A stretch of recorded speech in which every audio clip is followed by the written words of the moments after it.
रघुकुल रीत सदा चली आई, प्राण जाए पर वचन ना जाए।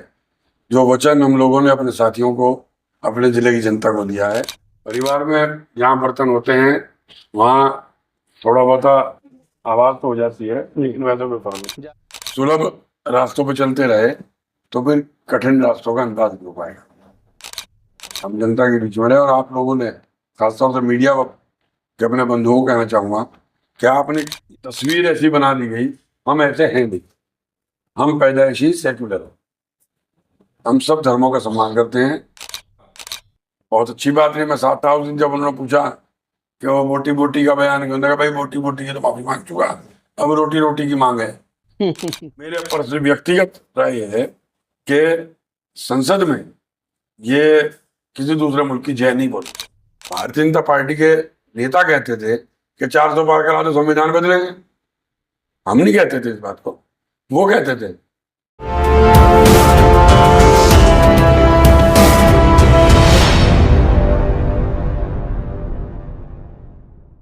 लोकसभा चुनाव में काजी परिवार का रथ विजय इस बार दिल्ली सदन को दौड़ने का काम हुआ है, या यूँ कहा जाए कि यह काजी परिवार को भी सहारनपुर सीट पर इमरान मसूद के माध्यम से जीत हासिल हुई है। चर्चा करेंगे, बातचीत करेंगे। चर्चा हमारी यह भी रहेगी कि जय फलस्तीन का जिस तरह नारा ओवैसी ने दिया है, और इसके अलावा कांग्रेस नेता राहुल गांधी ने हिंदुत्व के नाम पे कही गई हिंदुओं की बात करने वाले नफरत नफरत नफरत की बात करते हैं। हमारे साथ में डीडी न्यूज़ के साथ मुझे बातचीत करने के लिए, चर्चा करने के लिए गंगो के पूर्व चेयरमैन नौमान मसूद वरिष्ठ कांग्रेस नेता है, और काफ़ी समझ और समझदारी से बातचीत करते हैं। गंगा जमुना तहजीब को भी जिंदा रखने का कार्य कर रहे हैं पूरे जनपद में। किसी पहचान का तो ये कहा जाए कि पश्चिम पहचान का मोहताज नहीं है। बातचीत करेंगे, चर्चा करेंगे। आप नौमान साहब आपका बहुत बहुत स्वागत है। जीत हासिल हुई है, और रथ 17 सालों बाद दिल्ली की ओर दौड़ा है। कैसा महसूस कर रहे हैं इतनी मेहनत, और ये जो वनवास कटा है, ये वनवास आपका कैसा रहा है, अनुभव कैसा रहा है? क्योंकि राम लक्ष्मण की जोड़ी में बीच में कहीं ना कहीं दरकरारी भी आई है, इमरान में नौमान में भी परिवार एक हुआ है, जीत भी मिली है, खट्टा मट्ठा जो स्वाद मिला है, इसके बारे में थोड़ा बताएं। देखिए, जहां तक राम लक्ष्मण की जोड़ी की बात है, राम लक्ष्मण की जोड़ी में राम लक्ष्मण की रहेगी। फर्क क्या आ गया था? कोई फर्क नहीं था, नहीं था, कोई फर्क नहीं। नाराजगी परिवार में जहाँ बर्तन होते हैं वहाँ थोड़ा बहुत आवाज तो हो जाती है, लेकिन वैसे कोई फर्क नहीं। ज्यादा रही है? नहीं ज्यादा। चलिए, रही जीत की बात, ऊपर वाले का करम है और इस जनता का प्यार है। अच्छा, कई बार आपके सदन का रास्ता उन्होंने इख्तियार किया। 8-9 बार सांसद रहे, राज्यसभा रहे, 2 बार राज्य मंत्री भारत सरकार में रहने का उन्होंने सम्मान मिला है। बावजूद इसके अब इमरान मसूद साहब सपनों के साथ, जब उम्मीदों के साथ सदन का रास्ता उन्होंने इख्तियार किया है, किस तरह की उम्मीद है? जनता ने किस तरह के आपके वादे वेदे रहे हैं, और उन वादे वेदों को आप पूरा कैसे करेंगे? चाहे वो गंगो क्षेत्र की जनता रही हो, सहारनपुर जनपद से एक ही बात की थी, रघुकुल रीत सदा चली आई, प्राण जाए पर वचन ना जाए। जो वचन हम लोगों ने अपने साथियों को, अपने जिले की जनता को दिया है, हम पूरी कोशिश से उसका पालन करेंगे और जिले का सौहार्द बना के रखेंगे। आपस में भाईचारा बना रहेगा। कोई कोशिश होगी कि एक खूबसूरत गुलदस्ता हिंदुस्तान का जो सहारनपुर पहले से है उसको इसी तरह बनाए रखें। रघुकुल रीत बीच में छूट गई थी क्या काजी परिवार से, जो इतना बड़ा अंतराल वनवास का रहा है? देखिए, जीवन में कुछ गलती होती है और गलतियों का खमियाजा भी भुगतना पड़ता है। हम मानते हैं, हो सकता है हमसे कहीं ना कहीं गलती हुई हो, उसका हमने खमियाजा ही समझ लिया, वनवास काटा है पूरा। लेकिन अपनी जनता के बीच से नहीं गए, अपने लोगों के बीच से नहीं गए। समाज में मरना जीना उसी तरह रखा, और आज उसी का परिणाम है कि लोगों ने फिर अपना फैसला सुना करके सरकार ताज बनाने का काम किया। सभासद लड़ते हैं आप, चेयरमैन का चुनाव भी आप बाखूबी लड़ते हैं, विधानसभा की तैयारी भी आप करते हैं, चुनाव भी लड़ते हैं। एमपी साहब की अगर बात करें, इमरान मसूद साहब की वो भी विधायकी की बात करें या एमपी की बात करें, तमाम आपको खट्टे खट्टे अनुभव जो लगातार मिले हैं, उन अनुभव को कैसे शेयर करना चाहेंगे? जो वनवास का अनुभव था और अब जो मीठा जनता ने आपको अनुभव दिया है, कैसा महसूस कर रहे हैं? देखिए, ऐसा है, मेरे खानदान की एक परंपरा है, हम कठिन रास्तों पर चलना ज्यादा पसंद करते हैं। संघर्ष तब करते हैं जब अच्छे सुलभ रास्ते नहीं मिलते। नहीं, कठिन पे चलेंगे तभी अच्छे रास्ते मिलेंगे। उससे ये पता रहेगा कि अगर सुलभ रास्तों पर चलते रहे तो फिर कठिन रास्तों का अंदाज नहीं हो पाएगा। और राजनीति के अंदर संघर्ष जो है वो पहली पायदान है। और शॉर्टकट मार के तो बहुत से लोग जाते हैं, गए निपट गए, गए निपट गए। लेकिन 3-3 ये 4-4 चुनाव हारने के बाद भी हम जनता के बीच में रहे। और आप लोगों ने, खासतौर से मीडिया के अपने बंधुओं को कहना चाहूंगा कि आपने इन 17 सालों में कितनी भी आपकी रिपोर्ट्स आई हो, बाइट्स आई हो, एक बात तो आपने कही, सबने एक राय से कि इमरान मसूद सहारनपुर का एक स्थापित नेता है, उसके साथ लोगों का हजूम है और हार जीत अपनी जगह है, लेकिन नेता हुआ है। ये आप लोगों ने की, मैंने नहीं। और यही इसलिए कि आपको नजर आता है। और आज जनता ने जिता दिया तो पहले ही दिन पार्लियामेंट में बोलने का मौका मिला, तो ये साबित हो गया कि सहारनपुर का सांसद गूंगा नहीं है। सहारनपुर का सांसद गूंगा नहीं है, इमरान मसूद स्थापित नेता हैं, ये आप कह रहे हैं, मीडिया का भी इसमें सहयोग रहा है। लेकिन इमरान मसूद साहब ने जिससे जनता के बीच रहने का कार्य किया है, तो ये वास्तव में एक नेता का जो गुण होना चाहिए, इमरान मसूद साहब ने उसे सिद्ध करने का कार्य किया है। लेकिन गंगा जमुना दो आब की जो रिवायतें, जो तहजीब का जिस सिद्ध मसूद ने है स्थापित करने का कार्य किया है, तमाम हिंदू लोगों को आगे बढ़ाने का कार्य किया है। इमरान मसूद साहब ने इस चुनाव में देखा जाए जो बोटी बोटी से रोटी रोटी तक का जो उन्होंने सफ़र 2014 से 2024 तक का जो है इख्तियार किया। और इस सफ़र में अब उन्होंने जो है तिलक भी लगाया, हाथ में कलावा भी बांधा, मंदिर भी गए हैं, राम की चौपाइयाँ भी गाई हैं और गले में चुनरी भी। क्या आपको लगता है कि काजी साहब से जो एक कदम आगे जाए जाके जो है राजनीति करने का काम जो इमरान मसूद ने 2024 में किया है? देखिए, तस्वीर ऐसी बना दी गई, हम ऐसे हैं नहीं, हम पैदाइशी सेक्युलर हैं, हम सब धर्मों का सम्मान करते हैं। और हमारे घर में बचपन से हमें एक ही बात सिखाई जाती है, हमने भी अपने बच्चों को सिखाई है कि मजलूम के साथ रहो, जालिम का साथ नहीं देना है। मजलूम अगर कोई हमारा हिंदू भाई है और जालिम हमारे मुसलमानों में से है, तो हम अपने हिंदू भाई के साथ खड़े होंगे, चाहे सब लोग ना। धर्म के नाम पर फर्क नहीं किया जा सकता और हम करते भी नहीं। अब हमारे यहाँ की बोली है, इमरान के मुंह से कुछ निकल गया था, उसके लिए उसने कई बार माफी मांग ली है। और इस बार बहुत अच्छी बात है, मैं साथ था उस दिन जब उन्होंने पूछा कि वो बोटी बोटी का बयान क्यों, भाई बोटी बोटी की तो माफी मांग चुका, अब रोटी रोटी की मांग है। तो वही बात है।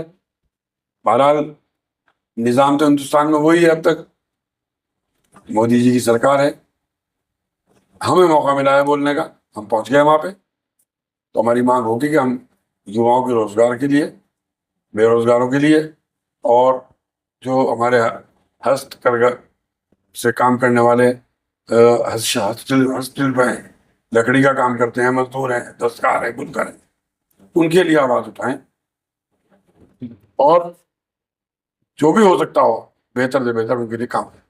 समाजवादी पार्टी में जो लंबे समय तक जो रहने का अनुभव मिला है, फिर कांग्रेस में आ जाते हैं, कांग्रेस के बाद जो है फिर आप जो है परिवार में कुछ वजह ऐसी बन जाती है कि आप जो है नल का चलाने के लिए तैयार होते हैं विधानसभा चुनाव से पहले। ऐन वक्त पर जब जयंत चौधरी जो आपसे बात नहीं करते, उस समय जो है बहुजन समाज पार्टी के हाथी पर आप सवारी करने का काम करते हैं। टिकट आपको मिल जाता है, भाई को टिकट नहीं मिलता, फिर समाजवादी पार्टी में जाने का काम उनको होता है, टिकट नहीं मिल पाता। एट लास्ट जो है उनका भी निष्कासन हो जाता है, दोनों का निष्कासन बहुजन समाज पार्टी से आपका हो जाता है। फिर आप ये कांग्रेस में आ जाते हैं, कांग्रेस में आके सिंबल मिलता है, सिंबल मिलता है तो सम्मान भी मिलता है। ये तमाम पार्टियों का अनुभव आपको जो कैसा रहा है, ये खट्टा खट्टा अनुभव सबसे अच्छा और सबसे अच्छी पार्टी कांग्रेस रही है। जिता दिया तो नहीं, हमने जिताने से पहले भी जब कांग्रेस ज्वाइन की थी, अब दोबारा बहन जी का बहुत बड़ा टेस्ट लेने गए थे वहां, बहन जी का बहुत बड़ा एहसान था कि उन्होंने हमें निष्कासित कर दिया, मौका दिया, मन तो उचट गया था। क्योंकि उनकी पार्टी में रह करके जैसा लोगों से सुना था 100% वो ही पाया। स्वाभिमानी आदमी वहां नहीं रह सकता, तो हम नहीं रहे, उन्होंने निकाल दिया, उनका बहुत बहुत एहसान। और मैंने निकलते ही एक मेरी वीडियो वायरल हुई थी, मैंने हाथ जोड़ के कहा था कि बहन जी का बहुत बड़ा एहसान है। उसी वीडियो में मैंने कहा था अब उन्होंने हम सबको एक साथ कर दिया, ये भी उनका एहसान है। हम एक जगह आ गए, और अगर आ गए एक जगह तो हम 2004 को दोहराएंगे। ऊपर वाले का कर्म हुआ, कंठ पे जिसे कहते हैं सरस्वती बैठ गई, मुंह से अल्फाज निकल गया, और अल्लाह ने उसे पूरा कर दिया। हमने 2004 दोहरा दिया। 2004 दोहरा दिया। अभी अगर हम बात करें सदन में जब इमरान मसूद साहब जो शपथ ले रहे हैं, हालांकि सब लोगों ने जो संविधान के नाम पर या अल्लाह और या राम के नाम पर जो शपथ लेने का काम किया, अलग अलग लोगों से, पार्टी के लोग आते हैं अलग अलग उससे, लेकिन जय फिलिस्तीन जिस तरह जय ओवैसी साहब ने बोला है, आप अब ये तो देखिए, आप जनप्रतिनिधि नेतृत्व देखिए, कैसा महसूस करते हैं सदन के अंदर जी? भारत की संसद में दूसरे मुल्क की जय बोलना मेरे हिसाब से ठीक, आपके मन में हो सकता है, क्योंकि हमारे देश की जय भी अगर वो बोल रहे हो अपने संसद में, तब तो हम समझ में आता है। अब ये तो अवैसी जवाब देंगे, उन्होंने अवैसी जी ने क्यों ये बात कही, लेकिन फिलिस्तीन मजलूम मुल्क है, इसमें कोई शक नहीं है। उनके साथ जुल्म हो रहा है, उनके ऊपर जंग थोपी हुई है। एक 20 बाई 40 किलोमीटर के एरिया में 25-30 लाख लोगों को घेर करके उन पर बमबारी की जा रही है, तो एक वहां की परिस्थिति है। बात कहने का तरीका सही होना चाहिए था, शब्दों का चयन सही होना चाहिए था, शपथ ग्रहण में नहीं होना चाहिए था। क्या वो समझ से बाहर है?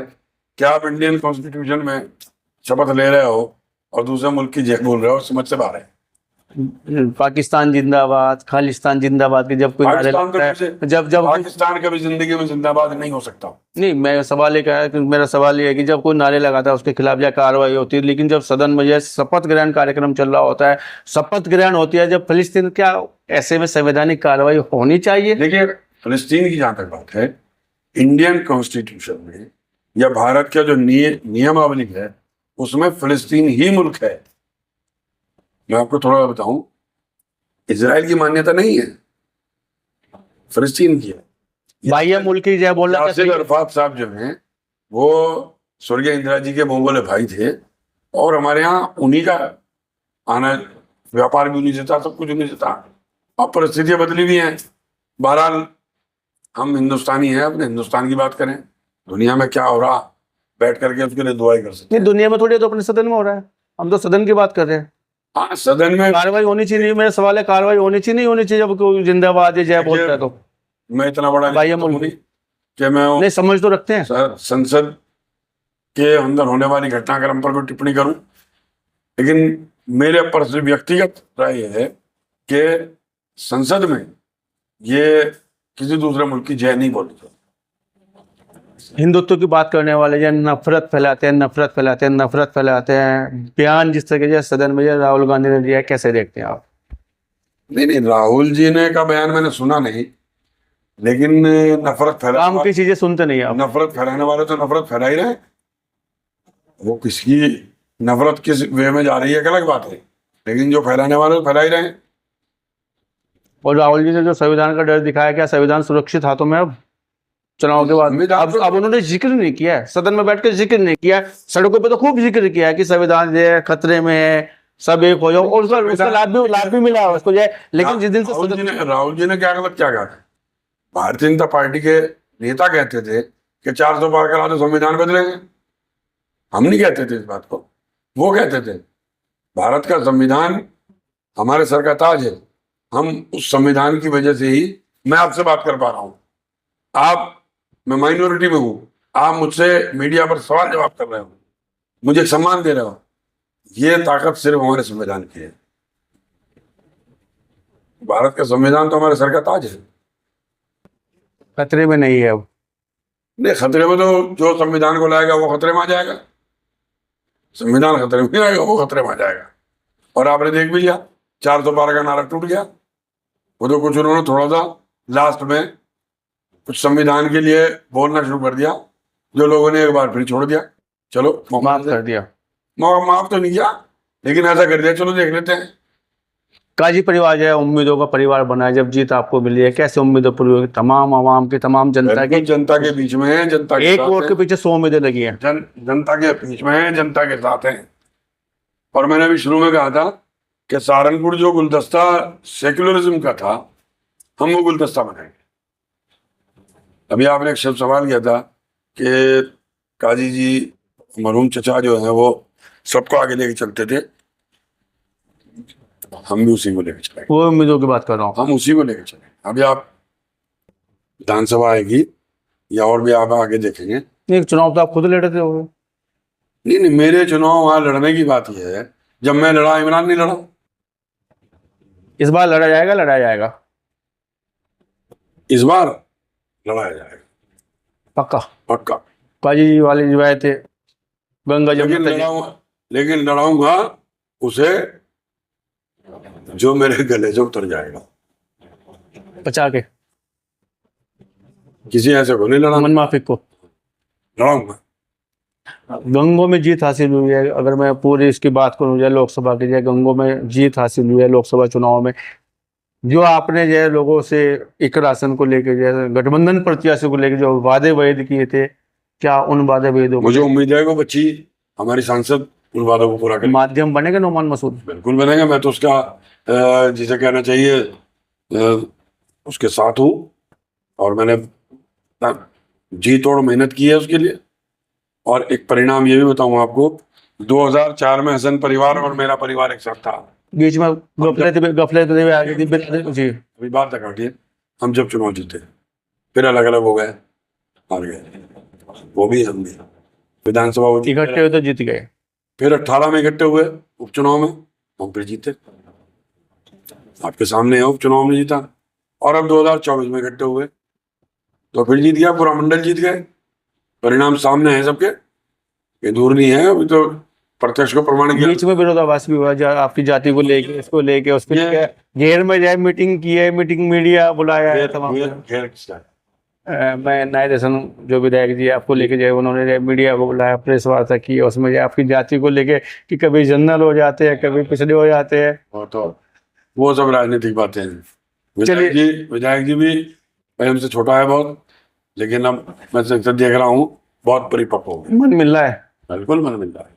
चलिए, चर्चा करने के लिए, बातचीत करने के लिए आपका बहुत बहुत आभार, बहुत बहुत धन्यवाद। बहुत बहुत